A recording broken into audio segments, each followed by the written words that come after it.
ساتھ ہے، صبر کرنے والوں کے ساتھ ہے، مگر صبر کرنا نہیں ہے۔ امتحان آنا ہے تو صبر کرنا نہیں ہے، آیت سب کو پتا۔ اچھا جس کے ساتھ پرابلم ہو جائے نا اس کو بھی بندہ درس دینے جا رہا ہوتا ہے، بھائی صبر کرنا، اللہ آپ کو صبر دے، لیکن جب اس پر امتحان آتا تو یہ صبر کرتا نہیں ہے۔ دوسروں کو درس دے رہا تھا، آج تیری باری آئی ہے نا، تو صبر کا دامن نہ چھوڑیں۔ میں آپ کو ایک بات سوال پوچھنا چاہتا ہوں، آج کل ہم بڑے لوگوں سے تعلقات کیوں بنانے کی کوشش کرتے ہیں؟ یار جب کوئی مشکل ٹائم آئے گا نا تو یہ بندہ کام آئے گا، یہ پیسے والا دوست ہے، یہ اس کے تعلقات بہت ہیں، اس کی گورنمنٹ میں بات ہے، اس کی وکیلوں میں بات ہے، 4-5 ایسے دوست ہونے چاہیے۔ یہ ڈاکٹروں کے اندر بڑی اچھی اس کی دوستی ہے، کوئی ڈاکٹر کا بھی کام آئے گا تو یہ بندہ کام آ جائے گا۔ ہم دنیا والوں سے تعلقات اس لیے بناتے ہیں تاکہ یار مصیبت آئے تو یہ بندہ کام آئے، اور نارملی اکثر ایسا ہوتا ہے کہ جس سے امید رکھی ہوتی ہے مصیبت کے وقت غائب ہو جاتا ہے۔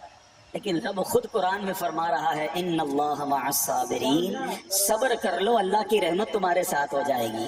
اب میں آپ سے سوال کرتا ہوں، دنیا کے تعلقات ہوں یہ ضروری ہے یا یہ فائدے مند ہے، یا بندہ صبر کر لے تو اللہ کی رحمت ساتھ ہو جائے، سارے غم ویسے ہی دور ہو جائیں گے؟ صبر اس کو نہیں چھوڑنا ہے۔ تو حضرت ایوب علیہ السلام کی زندگی میں ایک اور واقعہ یہ ہوا کہ جب آپ بیمار تھے، آپ کو پتا جب بندہ بیمار ہوتا ہے تو بعض اوقات اس کی طبیعت پہ کیفیات بھی ہوتی ہیں، تو آپ نے اپنی زوجہ کو پکارا، تو آپ کی زوجہ کچھ دیر میں حاضر ہوئی، تو آپ نے جلال میں آ کر اس کو 100 درے، اپنی زوجہ کو 100 کوڑے مارنے کی قسم کھا لی۔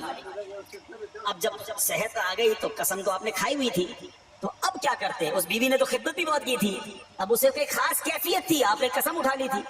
سبحان اللہ، ایوب علیہ السلام کو اللہ کریم نے قرآن میں کیا حکم دیا کہ اے ایوب آپ ایک یعنی 100 جس کو کہتے ہیں تنکے، 100 تنکوں والی جھاڑو لیں اور اس جھاڑو کو ایک مرتبہ اپنی بیوی کو مار دیجئے تو آپ کی قسم جو ہے وہ پوری ہو جائے گی، یعنی قسم کا کفارہ نہیں دینا ہوگا۔ اللہ اکبر! اللہ نے اس نبی علیہ السلام کی فرما بردار بیوی کی جو سزا تھی یا جو معاملہ تھا اس کو کتنا آسان فرما دیا۔ تو رب کریم نے قرآن مجید فرقان حمید میں اس کو کس طرح بیان فرمایا، وَخُذْ بِيَدِكَ ضِغْفًا فَاضْرِب بِهِ وَلَا تَحْنَثْ، فرمایا کہ اپنے ہاتھ میں ایک جھاڑو لے کر اسے مار دے اور قسم نہ توڑ۔ اِنَّا وَجَدْنَاهُ صَابِرًا، فرمایا ہم نے اسے صابر پایا۔ نعم العبد، کیا اچھا بندہ، انہو اواب، بے شک وہ بہت رجوع لانے والا ہے۔ ارے آج دنیا کسی کو کہے یہ صبر والا ہے، حضرت ایوب کی شان دیکھو کہ رب فرما رہا ہے قرآن میں اِنَّا وَجَدْنَاهُ صَابِرًا، اور ہم نے ایوب کو صبر کرنے والا پایا، صابر پایا۔ اللہ حضرت ایوب کے صبر کے صدقے ہمیں بھی صابرین میں شامل فرما لے۔ اللہ اکبر، سبحان اللہ۔ اور رب کریم نے جو اواب فرمایا، علماء کہتے ہیں کہ یہ اواب کے لاجواب خطاب کو جو آپ کے سر مبارک پر ایک تاج کی طرح رکھ دیا گیا، کیونکہ اواب کے معنی کیا ہے؟ انہو اواب، بے شک وہ بہت رجوع لانے والا ہے۔ اللہ اکبر، صبر کیا تو رب نے کیسے کیسے عطاب جو ہیں وہ قرآن میں عطا فرمائے۔ یہاں ایک اور بات بھی سیکھنے والی ہے کہ حضرت ایوب علیہ السلام کے صبر کا کمال یہ ہے کہ قرآن میں ذکر آ گیا، آپ صبح قیامت تک حافظ تلاوت کریں گے، تراویح میں قرآن پڑھا جائے گا، جب بھی قرآن کی تلاوت دنیا کے کونے کونے میں کی جائے گی، قیامت تک حضرت ایوب کے صبر کا ذکر ہوتا رہے گا۔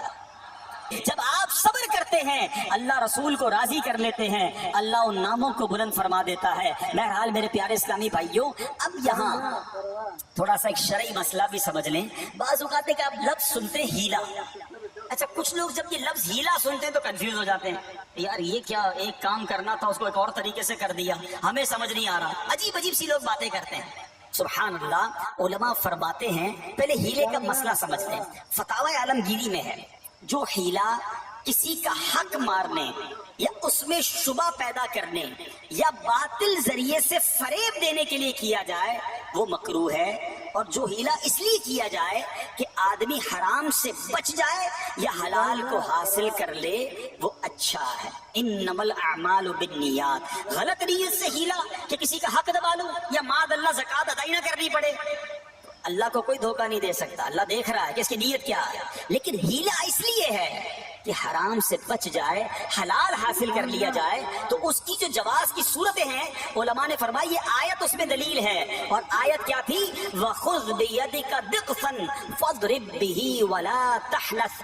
اور فرمایا اپنے ہاتھ سے ایک جھاڑو لے کر اسے مار دو اور قسم نہ توڑو. قسم تو 100 کوڑے مارنے کی تھی، اللہ کریم نے آسانی کا راستہ بتایا. ہاں ایک بات یاد رہے، یہ بڑی امپورٹنٹ بات کرنے جا رہا ہوں کہ مفتیان کرام، قابل اعتماد مفتیان کرام سے رہنمائی لے کر ہم جیسے لوگوں کو، عوام الناس کو کوئی ہیلا اپنے طور پہ نہیں کر لینا چاہیے. ہاں کیونکہ بعض ہیلوں کی شرعی طور پر اجازت نہیں ہوتی، اور بعض اوقات ہیلا کرنے میں ایسی غلطی لوگ کر جاتے ہیں جن کی وجہ سے ہیلا ہوتا ہی نہیں ہے. تو یہاں صرف آپ کو دلیل بتانا تھا، باقی اگر کسی قسم کا کوئی شرعی ہیلا کرنا ہے تو قابل اعتماد مفتیان کرام سے رجوع کیا جائے. سبحان اللہ. اب حضرت ایوب علیہ السلام کے صبر کی بات ہوئی ہے نا، اللہ نے پتہ ہے آپ کو کتنا مقام عطا فرمایا کہ نبی کریم صلی اللہ تعالی علیہ وآلہ وسلم نے ارشاد فرمایا حضرت ایوب لوگوں میں سب سے بڑھ کر عالم، صابر اور غصہ پینے والے تھے.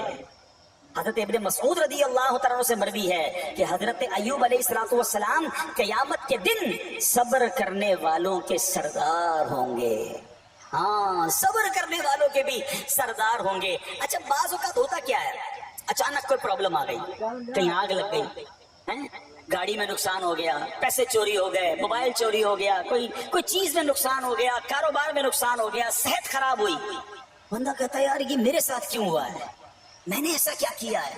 بعض اوقات زبان سے شکوے، شکایت، حالانکہ قرآن مجید فرقان حمید نے تو پہلے ہی ہمیں بتا دیا ہے. ہمارا پرابلم پتہ ہی کیا ہے، ہم بہت ساری باتیں جانتے ہیں دنیا کی، قرآن و حدیث پڑھتے نہیں ہیں، تو مینٹلی پریپیئرڈ نہیں رہتے. آپ کو پہلے ہی پتا ہو کہ یار گرمیاں آنے والی ہیں، تو اچانک گرمیاں آئیں گی تو پریشان نہیں ہوں گے نا. آپ کو پتا تھا جون جولائی میں گرمی ہوتی ہے، بھائی سردیاں نہیں ہوتی. آپ پنکھا بھی تیار رکھتے ہیں، ٹھنڈا پانی کا انتظام بھی رکھتے ہیں، گرمی کے وقت باہر کم نکلتے ہیں. اور